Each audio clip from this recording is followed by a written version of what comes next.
Bonjour à tous, on se retrouve aujourd'hui pour un petit bilan lecture de janvier. Donc, j'ai l'habitude de lire entre 2 et 3 tomes par jour, en temps normal. Il y a des jours un peu plus, comme par exemple hier, j'en ai lu 8. Et du coup, on va commencer. Donc, on verra pas tout dans cette vidéo parce que il y a des tomes qui sont déjà rangés, mais vous verrez la plupart des séries. Donc, on va commencer. Donc, on va commencer avec les Angel Voice. Donc, ici, j'ai le tome 17, 18 et 16. Pardon, c'était pas dans le bon ordre. Donc en gros, moi ce mois-ci, ben, je crois que j'ai fait les 18 tomes d'Angel Voice. Donc normalement, pour ceux qui ont regardé la vidéo Mangatech, j'avais dit exactement ce que j'avais pas encore lu, etc. Donc de mémoire, je crois que justement j'ai commencé les Angel Voice justement vers le 1er janvier, peut-être le 31 décembre. C'est possible aussi. Et du coup, qu'est-ce que je pense de la série? Ben, moi j'aime vraiment bien. Donc après, ben, comme vous le savez tous, je suis beaucoup sur les mangas de sport. Et du coup, moi j'aime vraiment bien. Donc Angel Voice, c'est quoi? C'est des caïds. Concrètement, c'est des gens qui aiment bien se battre, qui au final sont réunis dans une équipe de foot. C'est un petit peu leur dernière chance. Si s'inscrivent pas au club de foot, ils sont virés du lycée. Et il y a une première clause en fait, s'ils doivent arriver dans de mémoire, je crois que c'est les 8 premiers, je vais pas dire du Japon, mais les 8 premiers de leur tournois locaux, on va dire ça ainsi. Et eux, à la base, ils le savent pas. Eux, ils font juste du foot parce que, bah, au final, ils aiment bien ça. Au final, à chaque match, bah, ils apprennent des choses parce que, en fait, à la base, c'est des caïds. Donc, oui, il y en a peut-être un ou deux qui a déjà fait du foot par le passé, mais la plupart ne maîtrisent pas du tout le foot, ne maîtrisent pas du tout ce qu'est une passe, ce qu'est un dribble, ce qu'est un tacle, etc. Et donc, au fur et à mesure de rencontrer des adversaires et de leur potentielle victoire ou défaite, bah, en fait, ils font qu'apprendre sur le terrain. Donc c'est ça qui est pas mal avec cette série-là. Donc moi je suis arrivé au tome 19, le tome 19 étant indisponible à ma librairie, je me suis arrangé avec un ami pour le choper au comptoir du rêve à Toulouse. Donc, ben, j'attends de recevoir ce paquet de mon ami. Donc je vais sans doute, soit si je le vois, soit je ferai peut-être un mondial relais, on verra bien. Mais en tout cas le tome sont achetés. Donc techniquement il m'en manque 6 dans ma collection. Et officiellement il m'en manque que 4 vu que mon ami m'en a pris 2 au comptoir du rêve. Donc voilà, voilà. Après, on va continuer avec Back One Reto. Donc là, j'ai lu la fin de l'histoire, donc du tome 7 au tome 18. Donc j'ai terminé l'histoire hier soir, tout simplement. Back One Reto, c'est quoi? C'est en fait, Tsutomu Takahashi raconte plus ou moins, je vais dire plus ou moins parce qu'on peut pas savoir si c'est vraiment toute son histoire, mais sa jeunesse. Donc en fait, lui à la fin, pendant sa jeunesse, c'était un Bozozoku. Donc un Bozozoku, c'est quoi ça? On va dire une petite Kaira qui traîne à moto dans les villes, mais qui sont pas forcément tout le temps méchants. Leur but, eux, c'est juste de traîner à moto, de se rassembler, etc. Après, parfois, ben, forcément, ça fait des rivalités entre gangs, si je peux appeler ça. Et donc, oui, il y a de la baston, etc. Mais c'est pas qu'il y a de la baston à chaque tome.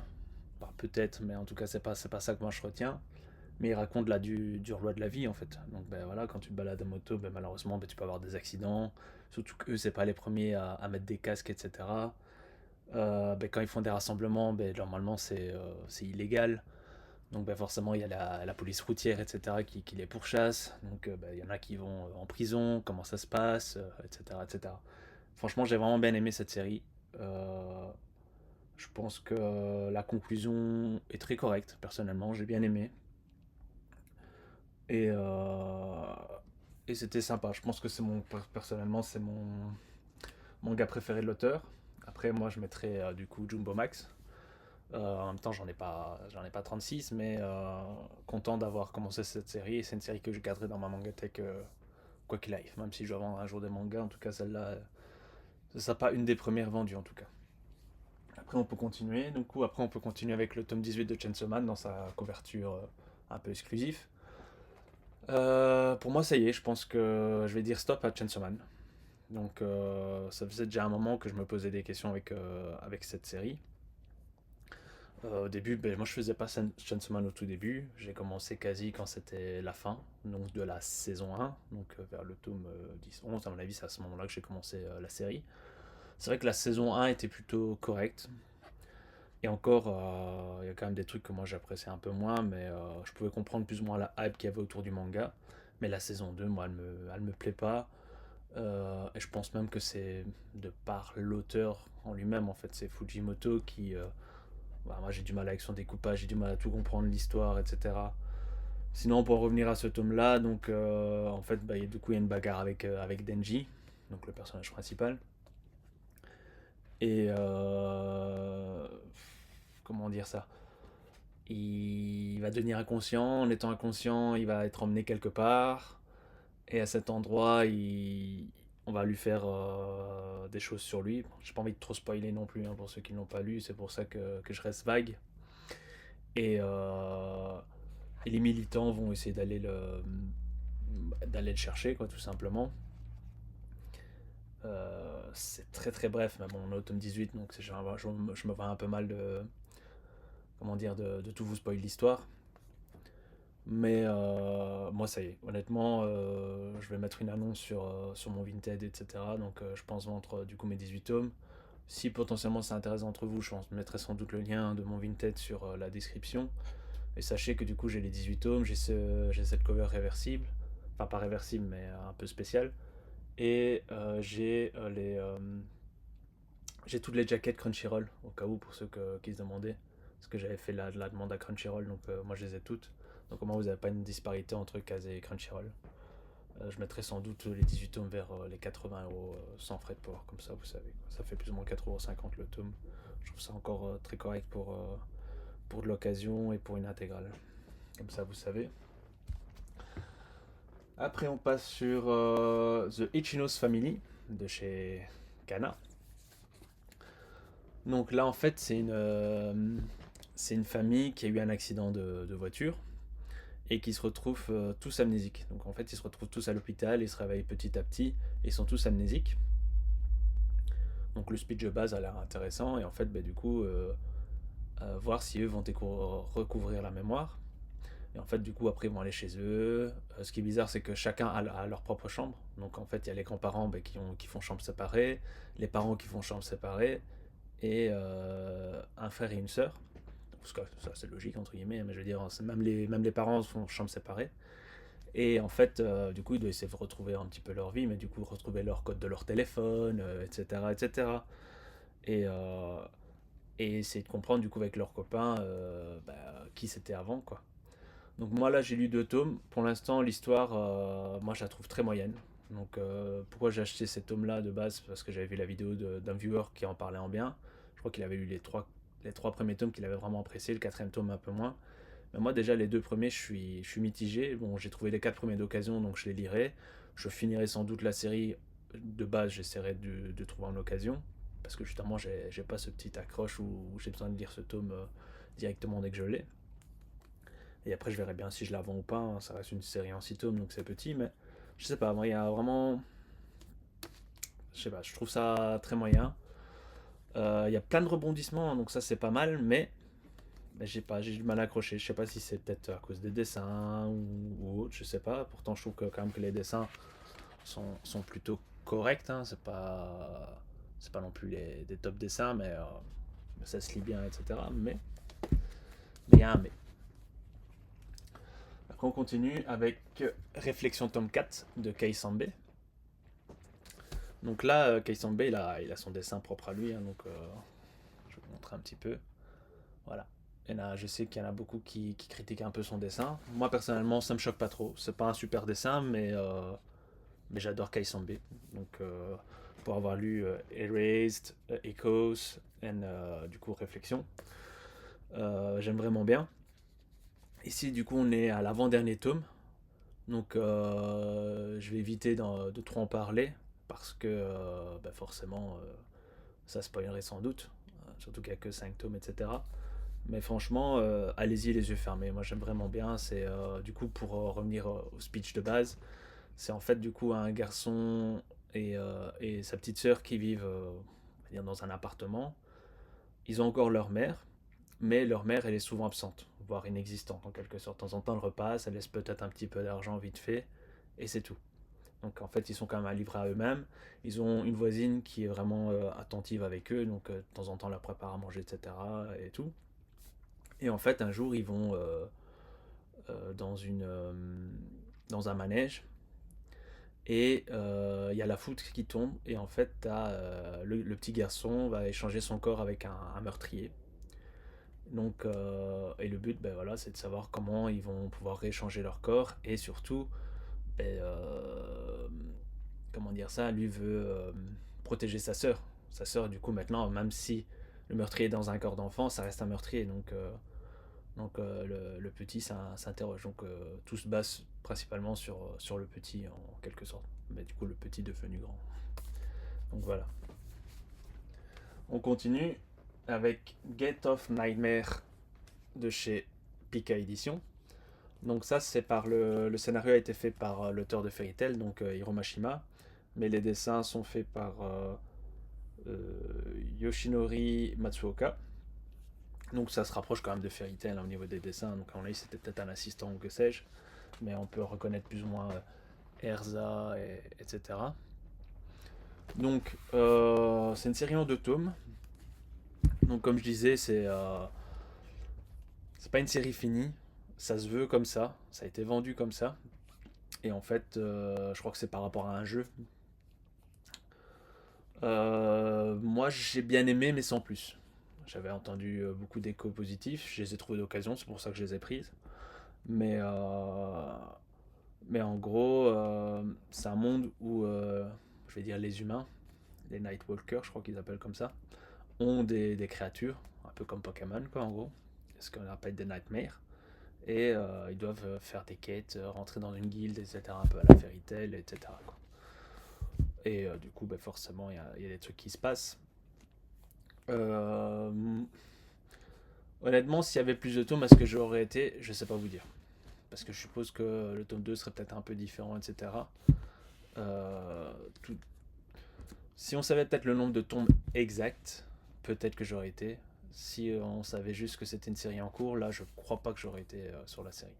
À moins de l'avoir découverte comme ça et que du coup, ben, quand j'ai commencé une série, j'aime bien la finir personnellement. C'est rare que j'abandonne des séries où il faut vraiment que je comprends rien à l'histoire, un peu comme Chainsaw Man, un peu comme Jujutsu Kaisen. On arrive à un moment donné, je trouve que l'histoire n'a plus qu'une tête, donc bah, du coup j'abandonne en quelque sorte. Quoi.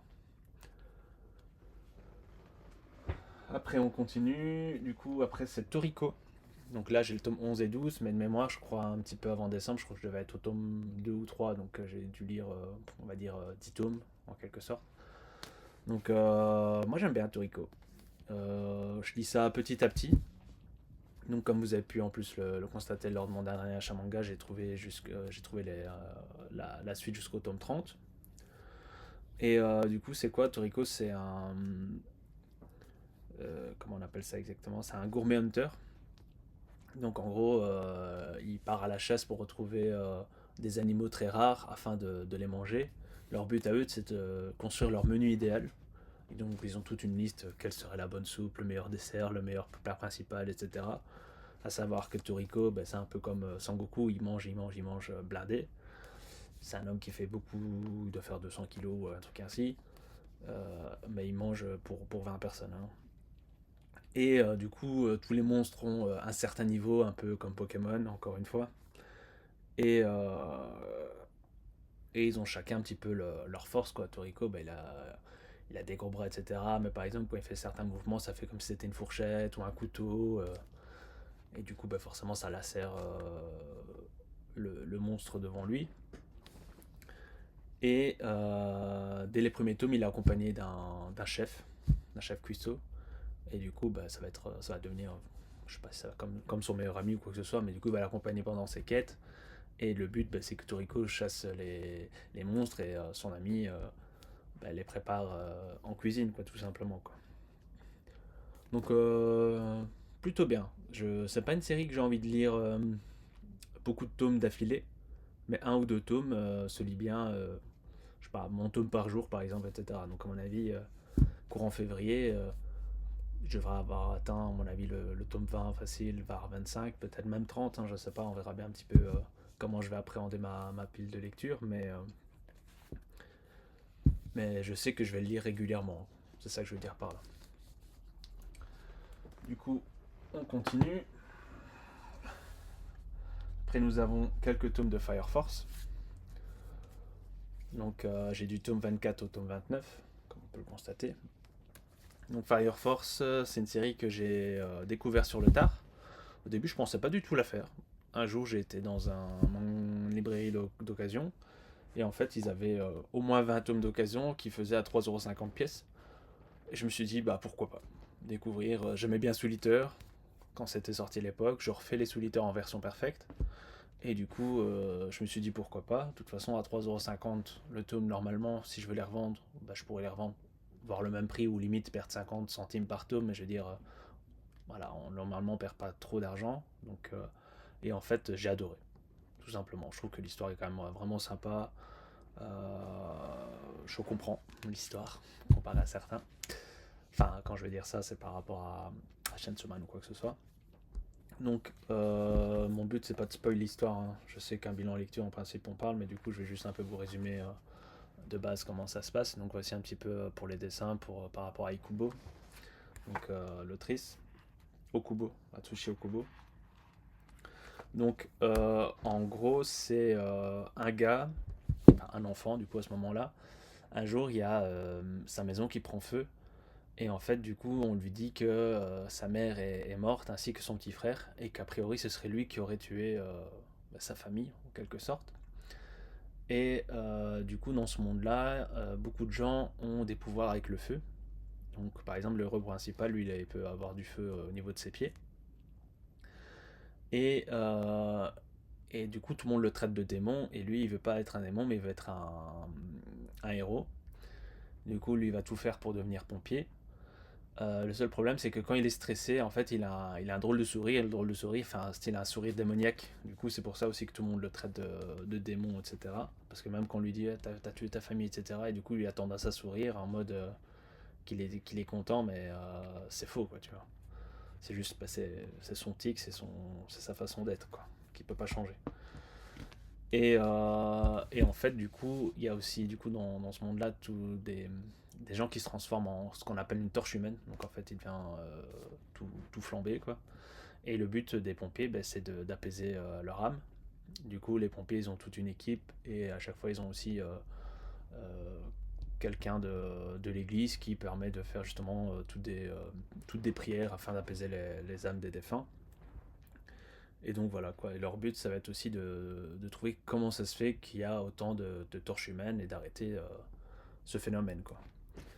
Et du coup, là, moi, je suis arrivé au tome 30. Donc le tome 30, je ne l'ai pas dans ma collection. Donc ce sera sans doute dans mes prochains achats de février. Comme ça, vous savez. Après, nous arrivons avec le tome 33 de NN0. Donc le dernier tome de la série. Donc ça, c'est par l'auteur Hiro Mashima, donc l'auteur de Fairy Tail, pour ceux qui connaissent. Donc, je rappelle un peu les dessins vite fait, j'essaye de pas trop spoil quand même. Moi j'ai bien aimé la série. C'est pas une série coup de cœur, etc. Mais moi j'aime bien Mashima. Donc c'est une série que je garderai sans doute dans ma collection. La fin est plutôt ok pour moi. Je vais pas trop en dire parce que encore une fois moi je suis pas quelqu'un qui a envie de spoiler les autres. Mais pour moi la fin se tient. Et je vais en rester là quoi. Donc d'ailleurs j'aimerais bien avoir votre avis, vous, si vous avez lu la série, qu'est-ce que vous en pensez et qu'est-ce que vous pensez de la fin. Est-ce que vous aurez préféré autre chose? Est-ce que vous vous y attendez à ça, etc., etc. Après nous avons le tome 8 de Blue Box, donc de chez Delcourt Tancam. Hop. Donc je montre un peu les dessins. Donc moi personnellement j'aime bien les dessins, j'aime bien la série.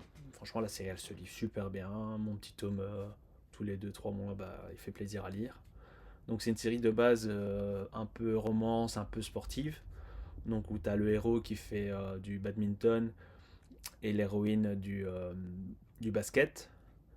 Et une autre fille qui arrive dans l'histoire où elle est plus dans la gymnastique de mémoire. Et en fait, du coup, je pense pas spoiler avec ça parce que je crois que ça arrive très tôt, je crois que c'est dans le tome 1 d'ailleurs. Mais en fait, le héros avait déjà un coup de cœur sur la basketteuse Et la basketteuse doit déménager parce que ses parents, je crois, changent de travail ou que sais-je, sont mutés. Et en fait, du coup, la basketteuse vient vivre chez ce gars parce que les parents se connaissent, etc. Donc lui, il est d'un côté content et d'un côté, c'est bizarre parce que ben, justement, comme quand t'es attiré par une fille, ben, c'est jamais évident de savoir comment s'y prendre. Surtout que lui n'avait jamais vraiment parlé avec la fille avant, quoi. Et du coup, il y a tout ce contexte qui va se mettre mis en place.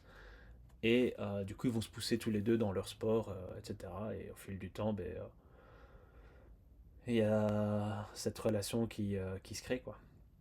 Et du coup, c'est super sympa. Ici, justement, c'est mis comme quoi c'était sorti sur Netflix. Donc, j'ai pas encore eu l'occasion de regarder l'animé personnellement, mais je le regarderai, à mon avis, prochainement.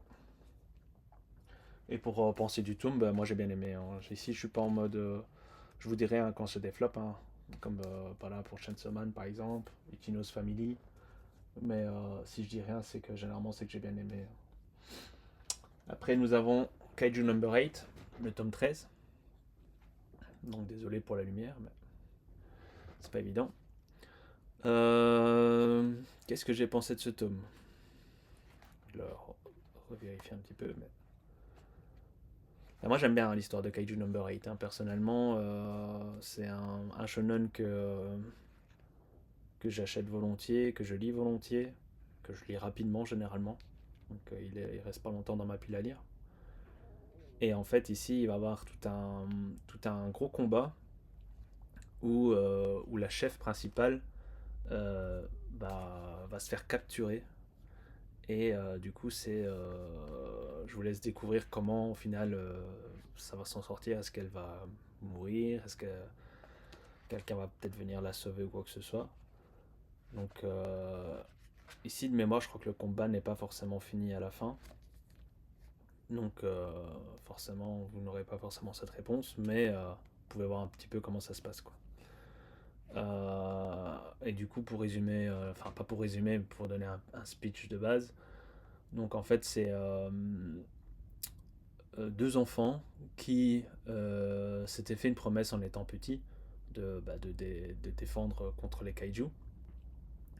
Et en fait, la fille, du coup, devient commandante. Et le gars, lui,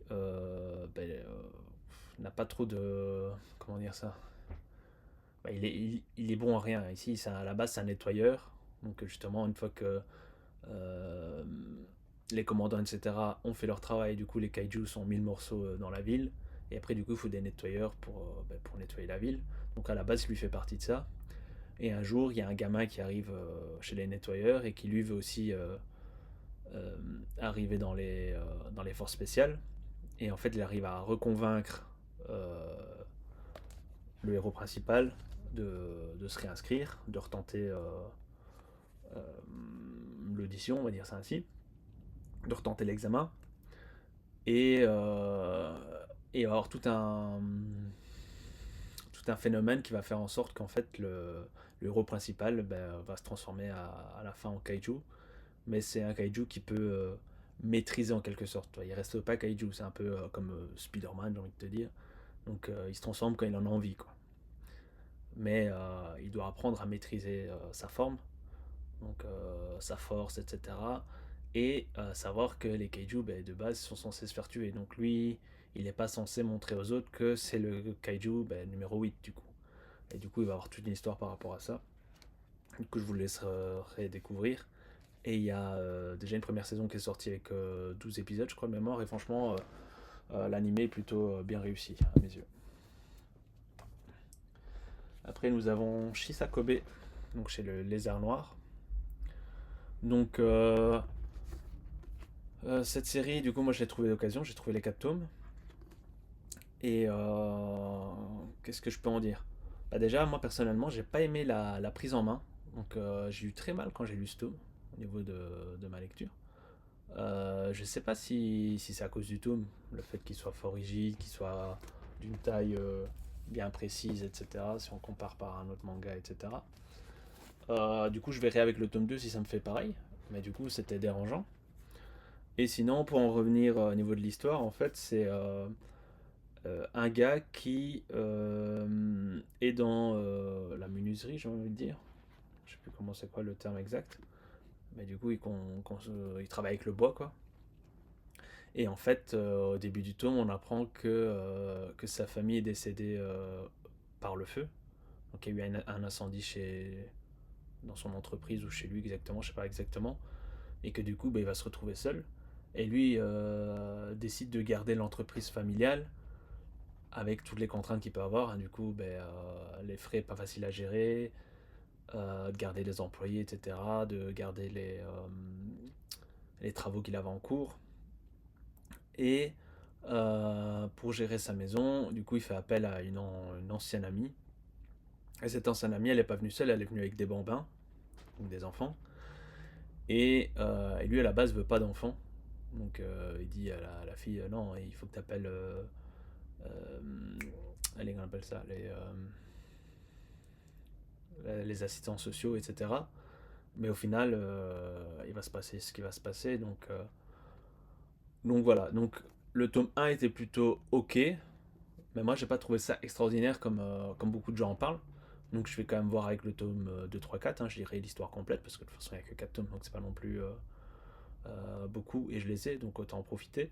Mais pour l'instant, je suis pas convaincu à 100%. Après, c'est peut-être juste le type d'histoire, hein, le slice of life comme ça, qui moi me touche pas trop, mais à voir. Pour l'instant, je lui laisse encore sa chance, c'est pas le problème, mais je reste assez mitigé, quoi. Donc je le donnerai allez, entre 12 et 14 sur 20 personnellement. Qui est déjà un bon score, hein, mais je veux dire, c'est pas un banger. Après, nous avons Secret Bodyguard de chez Pika. Donc j'ai bien aimé. Donc ici, nous avons quoi en fait? Du coup, c'est un gars qui doit devenir le garde du corps d'une fille. Donc en fait, la fille, c'est la fille cachée d'un vieux yakuza ou mafia, je sais pas exactement quoi, je me souviens plus trop. Et du coup, elle n'est pas au courant. Et, euh, et du coup, ça. Comment dire ça? Désolé, hein, mais. Ça s'est ébruité que ce vieux Yakuza avait une fille et quel était le nom de sa fille. Donc elle ne le sait toujours pas. Hein. Pour l'instant, en tout cas au niveau du tome 1, elle ne le sait toujours pas. Mais du coup, sa tête est mise à prix, en quelque sorte. Et du coup, le vieux Yakuza va recruter son ami d'enfance pour devenir du coup un garde du corps. Mais il faut savoir aussi que ce vieux Yakuza avait déjà préparé beaucoup d'enfants à cette éventualité. Et du coup, en fait, la fille va intégrer une classe où ses 22 ou 23 camarades sont en fait que des gardes du corps, concrètement. Et du coup, il y a tout comment dire ça, des schémas où justement des gens vont venir essayer de la tuer. Et du coup, est-ce que ce sera lui qui va la défendre? Est-ce que ce sera ceux de sa classe, etc. Et voilà. C'est sympa. Moi j'ai bien aimé, j'ai hâte de lire le tome 2 et du coup c'est une série qui sera finie en 12 tomes, donc curieux de voir la suite, tout simplement. Après nous avons le tome 9 de All Out, donc le manga sur le rugby. All Out, je me pose des questions si je vais pas essayer de vendre la série. Concrètement, pareil. Enfin, je comprends plus ou moins l'histoire, c'est pas le problème, mais je la trouve pas faux folle. Pourtant, j'avais bien aimé l'animé.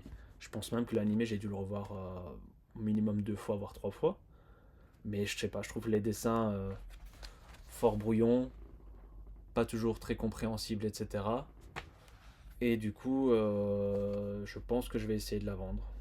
En tout cas, jusqu'au tome 10. Et au tome 10, elle sera peut-être pas toujours vendue. Peut-être que j'achèterai le tome 10 d'ici là, mais en tout cas, elle fait partie des séries que je vais tenter de mettre en vente avec Chainsaw Man et Gachakuta, à mon avis. Et pareil, tu vois, moi je fais partie des gens qui essayent de vendre leur série. Et s'ils les vendent pas et qu'il y a un nouveau tome qui sort, il y a grande chance qu'ils l'achètent pour le lire et après se refaire une idée sur la série. Donc, je sais pas quoi vous dire, hein, à part vous dire que c'est une équipe de rugby qui, en fait, il y a un petit qui veut s'inscrire dans l'équipe de rugby, je sais un peu trop pourquoi en vrai. Mais en fait, il y connaît rien. Donc au début, lui, il va juste essayer de plaquer ou quoi que ce soit. On va lui dire qu'il faut s'y prendre de telle manière, mais du coup, ben forcément, pour un débutant, ben, t'as appris que comme ça, donc tu fais tout le temps les mêmes gestes. En fait, il va se rendre compte que devant tel adversaire, il faut s'y prendre d'une manière différente, que ben, forcément que ça reste un débutant, donc ben, qu'il doit toujours s'entraîner, quoi, en quelque sorte, quoi. Et que forcément, il y a des gens plus doués que d'autres, et des gens qui se sont entraînés beaucoup plus que d'autres, et qui ont des gens qui ont du talent, tout simplement, quoi. Donc voilà. Après, on continue du coup avec Stand By Me Kakwemon tome 3. Donc série que j'aime vraiment bien personnellement. Donc ça c'est en fait un mangaka qui un jour découvre un vieillard. Et ce vieillard dit qu'en fait c'est lui plus vieux et qui veut le conseiller sur sa vie pour pas faire les mêmes erreurs que lui a fait par le passé. Et ici dans ce tome 3 en fait, là je vais peut-être spoiler un peu, donc désolé si c'est le cas. Mais il est actuellement sur une série qui marche d'enfer, mais lui veut l'arrêter la série. Il sait que c'est le moment de l'arrêter, il veut pas écrire pour écrire. Donc lui veut que les gens se rappellent de lui comme ça et pas entre guillemets, bah, comme certains diront, style, bon je vais dire vraiment une bêtise, mais t'as Dragon Ball, t'as par exemple Dragon Ball GT, bah, les gens ils disent qu'ils aiment pas Dragon Ball GT, mais alors que Dragon Ball Z ils ont adoré, alors que c'est pas Akira Toriyama, etc., etc. Mais c'est plus ou moins le même principe, quoi. Faut pas. Si l'auteur estime que son manga doit faire 12 tomes, il doit pas en faire 15 juste pour faire plaisir aux autres. Il le termine en 12 et c'est bien. Donc, justement, s'il peut nous faire une belle fin, autant faire une belle fin. Et pas rallonger certains mangas qui auraient pas dû. Par exemple, peut-être pour certains Tokyo Revengers, qui a eu peut-être un arc de trop, par exemple. Et du coup, il va se passer ça, mais du coup, sa maison d'édition, enfin, le magazine où il prépublie, bah, va lui foutre la misère. Et il va avoir tout un speech avec ça, et à la fin, apparemment, il se lance sur une nouvelle série, quoi. Donc hâte de découvrir le tome 4. Je sais pas si le tome 4 est déjà sorti au Japon, parce que je crois que justement on les avait rattrapés. Mais du coup, je suis curieux de voir. Après, on passe chez Glénat avec Noritaka tome 18, donc le dernier tome de la série. Donc, euh, donc, moi j'ai bien aimé la série. Donc, ce qui est un peu embêtant avec ce tome 18, c'est qu'en fait, la moitié du tome c'est Noritaka, mais juste après, on a quelques, à mon avis, one shot de l'auteur ou je sais pas quoi, enfin, de dire des petites. Il y a trois quatre petites histoires, à mon avis, propres à l'auteur, etc. Mais du coup, c'est pas tout le manga n'est pas Noritaka, c'est ça que je veux dire par là. J'ai bien aimé. Faut pas prendre, c'est pas une série à prendre très au sérieux, donc c'est un peu humoristique, c'est un peu avec des combats, etc. J'ai bien aimé. Je la recommande pas forcément, parce qu'il y a quand même 18 tomes. Donc à moins que vous trouviez une belle occasion, allez-y. Mais 18 tomes 9, moi, je les prendrais pas. Moi, ici, j'avais justement eu l'occasion de trouver, je crois, les 12 premiers tomes d'occasion. Puis j'en ai trouvé encore un ou deux dans les magasins que je fais habituellement. Et j'ai complété, du coup, la série par des mangas neufs. Mais du coup, j'ai même une différence entre les nouvelles éditions et l'ancienne. Mais voilà. Je vais la garder, hein, juste par nostalgie, etc. Mais voilà, pour moi, c'est une série à 13-14, je dirais, sur 20. Après, nous avons Kaiju 8 B-Side. Donc, ça, c'est le spin-off fait, je pense, par un autre auteur. Je vérifie quand même avant de dire des bêtises. Donc, l'auteur principal est quand même dedans. Mais cette fois-ci, il est plus tout seul. Il est avec Keiji Ando. Donc, c'est une série qui sera à 2 tomes et qui est un petit peu centralisée sur le.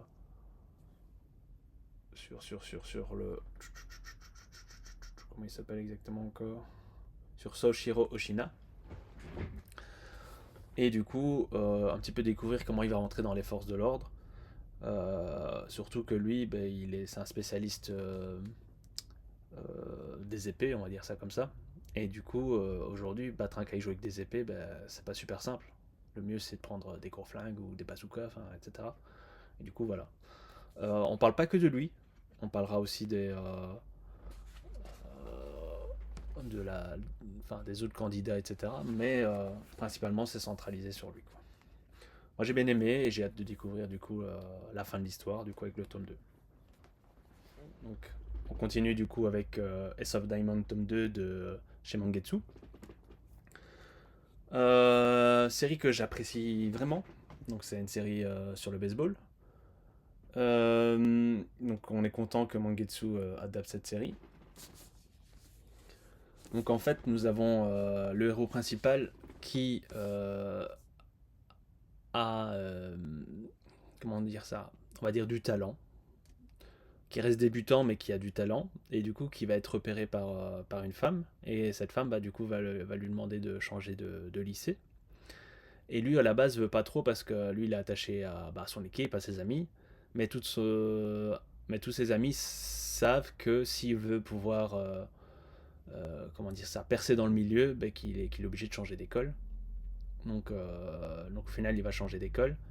Et en fait, il va voir que c'est pas si simple, hein, qu'il a beaucoup à apprendre, etc. Et que du coup, dans un premier temps, il sera dans ce qu'on va appeler l'équipe B. Et va-t-il pouvoir grimper les échelons pour atteindre l'équipe A, comment va-t-il faire pour s'améliorer, etc. Donc là, franchement, c'est super sympa. Donc merci Mangetsu d'éditer cette petite pépite.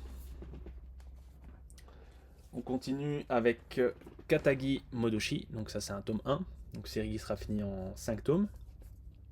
Donc pourquoi moi j'ai été vers cette série, bah, deux choses. Première chose, bah, c'est 5 tomes, donc logiquement on risque pas grand chose. Et de deux, je trouvais la cover vraiment stylée.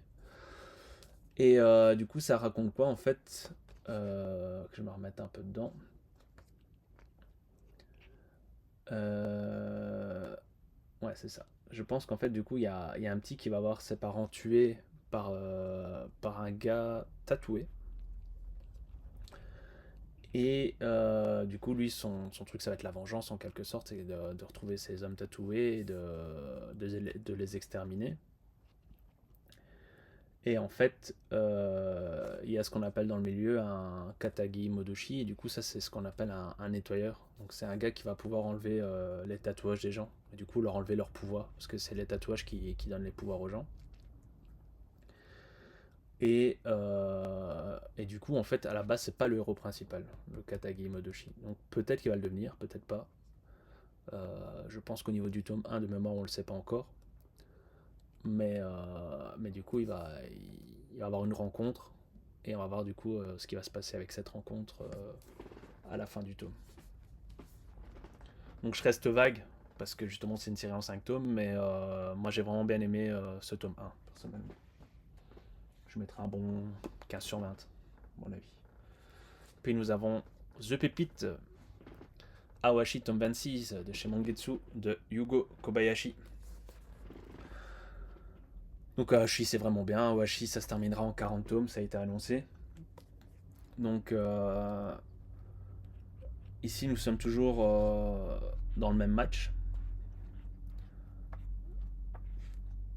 Je sais pas trop quoi vous dire. Enfin, je n'ai pas envie de spoiler ce tome. Maintenant, je peux vous raconter un peu le speech de base. Du coup, c'est encore un manga de foot. Ou pareil, en fait, t'as Ashito, donc qui est ici, qui va se faire recruter par le coach de l'Esperion, donc le coach de l'équipe A, je précise. Et du coup, pareil, Ashito, bah, il n'avait pas forcément envie de quitter son équipe, même si s'il a envie d'évoluer dans le football. Il sait qu'avec son équipe, il pourra pas évoluer, donc il a la chance justement d'aller euh, dans une équipe spécialisée de foot, donc un club qui a une renommée. Mais c'est pas facile, hein, parce que lui il vit du coup avec sa mère et son grand frère. Bah, du coup ils ont pas beaucoup de finances, etc. Un club de foot comme ça, bah, ça coûte de l'argent. Mais finalement sa mère va quand même accepter. Il va avoir tout un truc comme avec une bourse d'études, etc. Mais voilà. Et à la base, Ashito c'est un attaquant.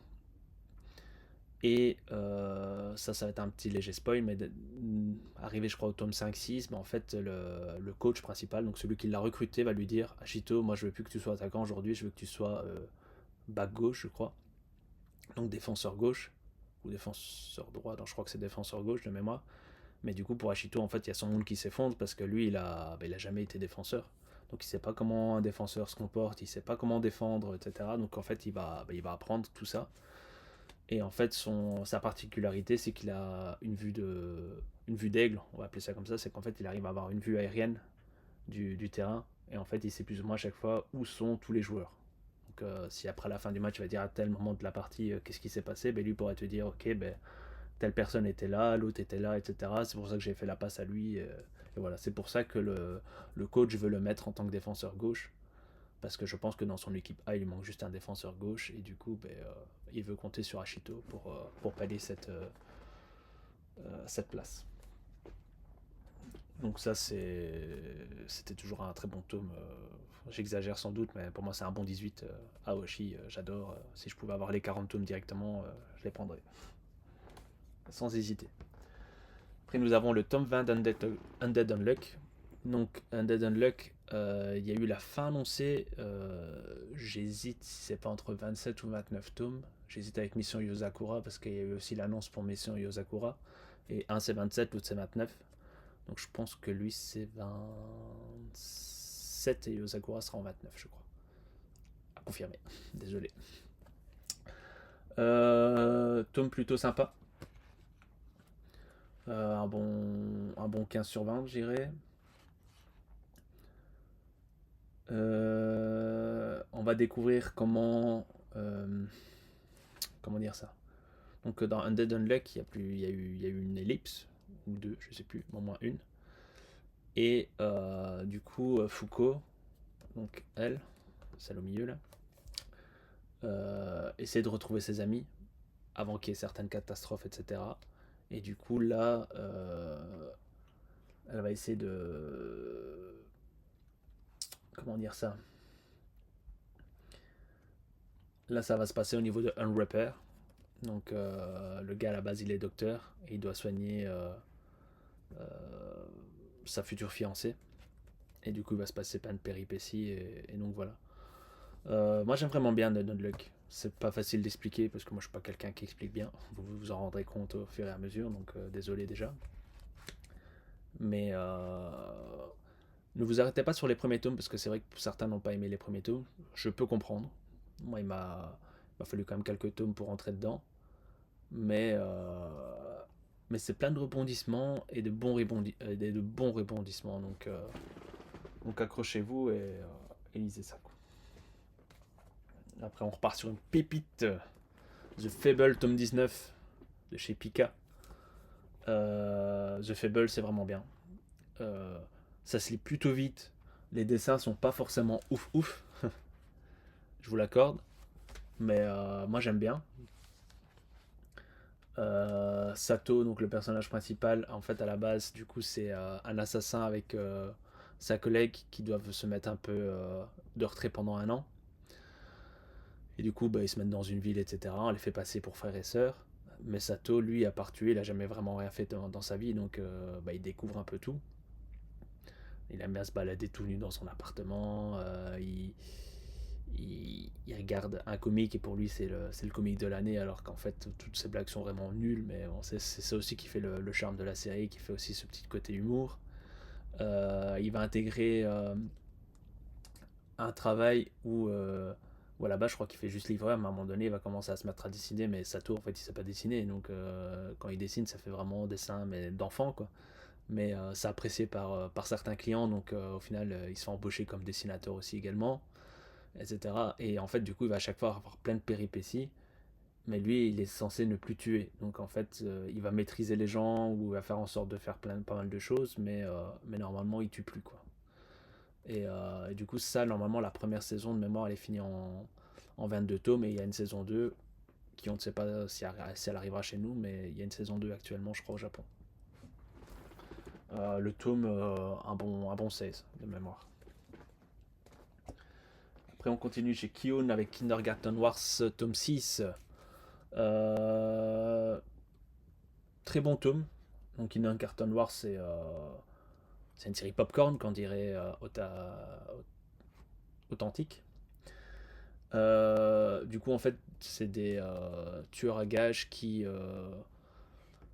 lieu d'aller en prison, vont faire garderie dans une crèche, dans une école, crèche. Et du coup, en fait, euh, ils doivent s'occuper d'enfants haut placés. Et du coup, en fait, bah, ces enfants haut placés ont toujours des tueurs des tueurs qui veulent tuer les enfants, quoi. Et du coup, doivent les protéger. Et ce qui est pas mal avec l'héroïne principale, c'est qu'à chaque fois, en fait, elle a toujours un petit crush avec les tueurs, mais du coup, elle leur pose une série de questions, et en fait, dès qu'ils répondent mauvais par rapport à elle, à ce moment-là, elle les tue, quoi. Et c'est pas mal, franchement, c'est assez comique. Les dessins sont. Moi, j'aime bien les dessins, personnellement. C'est enfantin, c'est si, mais je passe un bon moment avec cette série, donc un bon 15-16/20. Nine Peaks, tome 4 de chez Kion. Donc, série un peu comme Tokyo Revengers pour certains. Donc, en gros, c'est Gaku, de mémoire, qui un jour, il se passe un. Son père meurt. Je vais spoiler un petit peu, mais je pense que ça se passe au tome 1, donc voilà. Son père meurt, et en fait, il va être reprojeté dans le passé, et du coup, il va vivre un peu avec son père du passé, sa tante du passé, etc. Et c'est un petit furieux, et du coup, il va un petit peu découvrir. En fait, son père était fort. Lui parlait pas beaucoup. Et en fait, lors de l'enterrement, il s'est rendu compte que son père, en fait, avait beaucoup d'amis, en quelque sorte. Et il comprenait pas comment ça se fait parce que il y avait jamais personne qui venait le voir, etc. Mais là, il a été surpris. Et du coup, il veut essayer de comprendre ça une fois qu'il est arrivé dans le passé, de comment ça se fait que son père était fort connu, qu'il avait autant d'amis, etc. Comment ça se fait que son père était autant respecté et tout. Et du coup, il va se passer une petite histoire avec ça, avec pas mal de combats, etc. Et lui, forcément, il se fait passer pour un enfant de son âge, hein. Enfin, je veux dire, forcément, son père ne sait pas que c'est son fils, etc. etc. quoi. Mais du coup, c'est sympa, quoi. Après, nous avons Holy Land tome 11 de chez Vega, donc de Kujimori. Euh, je lui mettrais un 14-15 pour ce tome. Donc, Holy Land, moi j'aime bien. Maintenant, c'est pas une série coup de cœur. Je vais la terminer parce que ça reste ok. Mais je comprends que certaines personnes décrochent. Parce que c'est vrai que c'est quand même répétitif. Où tu as le héros qui combat toujours en fait, c'est à la base, donc Yu, ici, qui à la base se fait assez martyriser quand il est tout petit. Et du coup, en fait, il va apprendre certains mouvements de boxe dans sa chambre. Et après, il va sortir en pleine rue et mettre en œuvre ce qu'il a appris. Et au fur et à mesure, on va l'appeler le chasseur de Yankee. Et du coup, il va chaque fois se battre contre des adversaires un peu plus forts, des spécialisés en judo, des spécialisés en karaté, des spécialisés en boxe, etc. Avec des victoires et des défaites. Et du coup, il va apprendre de ses victoires, il va apprendre de ses défaites, il va se faire des amis et tout. Mais pour l'instant, c'est assez répétitif. Donc, il n'y a pas. Je suis curieux de savoir quelle sera la fin du manga. Comment, entre guillemets, qu'est-ce qui va se passer. Parce que là, pour l'instant, c'est oui, ok, aujourd'hui c'était contre un karatéka, demain ce sera contre un judoka, le lendemain ce sera contre un machin, et voilà quoi. Parfois il se bat avec des règles, parfois sans règles, etc. Donc curieux de voir la suite, mais je sais pas si forcément je recommanderais la série, c'est dans le sens là quoi. J'aime bien, mais je peux comprendre que certains n'aiment pas. Après nous avons Ron Komonohashi Détective, tome 12. Donc ça j'aime vraiment bien moi, personnellement. Donc pareil, je sais qu'il y a beaucoup de gens qui ont décroché à cette série, mais moi j'aime bien aimer. Donc on a Ron Kamonohashi, en fait, quand il y a quelques années, il s'est passé quelque chose, et en fait on a dit que c'était lui qui avait tué une classe, tué toute une classe, un truc ainsi. Et en fait lui il a aucun souvenir. Ce jour-là il s'est réveillé avec un tatouage dans son cou, etc. Mais il avait aucun souvenir. Et à la base, du coup, il était à l'école pour devenir détective, et du coup, il n'a pas eu son permis, ou on lui a enlevé. Et du coup, là, il était reclus. Et il va faire équipe avec un gars de la police. Et en fait, c'est tout le temps lui qui va résoudre les enquêtes, mais il va se faire pas. Mais c'est celui de la police qui va se faire passer pour le détective en quelque sorte. Lui va se faire passer à chaque fois pour un vendeur de glace ou ci ou là, quoi. Je sais plus trop, quoi. Et en fait, on rend compte à un moment donné que lui, en fait, il a en fait deux parents, comme tout le monde, forcément. Mais un des parents vient de Sherlock Holmes et l'autre vient des Moriarty. Et du coup, c'est aussi pour ça qu'il y a des gens qui ne l'aiment pas, quoi, tout simplement, parce qu'il est des deux familles. Et du coup, il va y avoir des histoires avec des Moriarty, etc., quoi. Euh, Tome vraiment sympa. C'était vraiment sympa ce tome-là. Je vais pas le spoil, mais Ron revient dans son école et il va se passer quelque chose. Et donc voilà. Après, nous avons Short Programme, tome 3 de Mitsuru Adachi. Euh, Donc ça, c'est remplir d'histoires courtes. C'était sympa. Est-ce que c'est ultra qualitatif? Je pense pas. Même pour ceux qui aiment bien Mitsuru Adachi, ils peuvent s'en passer. Mais voilà, j'ai eu l'occasion de les obtenir. Moi, j'adore Mitsuru Adachi, donc si je pouvais avoir enfin tous ces tomes, je les prendrais. Donc aujourd'hui, personnellement, j'ai Rauf, Touch, Mix, Katsu, Boken Shonen, les trois short programmes donc de cette édition-là. Et je commence à avoir Toro Gashi ou je sais pas quoi, enfin le truc bizarre là. Désolé, mais j'ai pas encore lu, du coup je ne maîtrise pas la série. Et en fait, du coup, j'ai tout commandé chez mon libraire, mais le tome 10 est indisponible de cette nouvelle série. Enfin, cette vieille série, mais nouvelle pour moi. Du coup, ça me fait un peu chier personnellement. Donc, si vous savez, vous trouvez le tome 10 à un prix très très très correct, n'hésitez pas à me faire un commentaire. Ça m'intéresse fortement. Mais du coup, à mon avis, j'achèterai je crois qu'il doit me manquer 5 tomes. Et du coup, mon libraire en a 4. Et je vais quand même acheter les 4 tomes très prochainement. Et à mon avis, je me lirai la série. Et peut-être que du coup, je devrais lire le tome 10 sur internet si je le trouve. Mais on verra bien, quoi. Donc, je peux pas vous dire grand chose. Maintenant, si vous connaissez pas Adachi, foncez. Pas avec les short programmes, mais vous pouvez commencer du coup par Rauf qui est disponible, par Katsu, où tu as le tome 8 et le dernier tome qui sort du coup au mois de février. La meilleure série pour moi c'est Touch, donc Théo la batte de la victoire pour ceux qui connaissent. Donc si vous connaissez pas, je vous conseille l'animé, hein, il est très bien aussi. Mais aujourd'hui il est introuvable. Enfin en tout cas normalement il est introuvable en quelque sorte. Donc on espère tous une réédition, hein, même si je les ai, je pense qu'il y a CN Perfect qui sort un jour, je crois que je foncerai dessus. Mais, euh, mais voilà quoi. J'espère juste qu'ils vont bientôt ressortir la suite de Mix aussi parce que je crois qu'ils sont en tome 23 au Japon, nous on est bloqué au 17. Donc j'espère que Delcourt Tonkam va se bouger un petit peu les fesses, si on peut se permettre de dire ça comme ça. Et après, du coup, on va terminer. Du coup, c'est le dernier tome de ce bilan lecture avec le tome 9 de Dr. Slump. Donc, Dr. Slump, c'est par l'auteur de Dragon Ball, donc Akira Toriyama. Donc, c'est une série sortie avant Dragon Ball de mémoire. Donc, avec la petite Harale. Série que j'apprécie, mais sans plus. Donc, moi, Dr. Slump, c'est un bon 14. Donc, c'est sympa. Mais en fait, c'est un peu épisodique.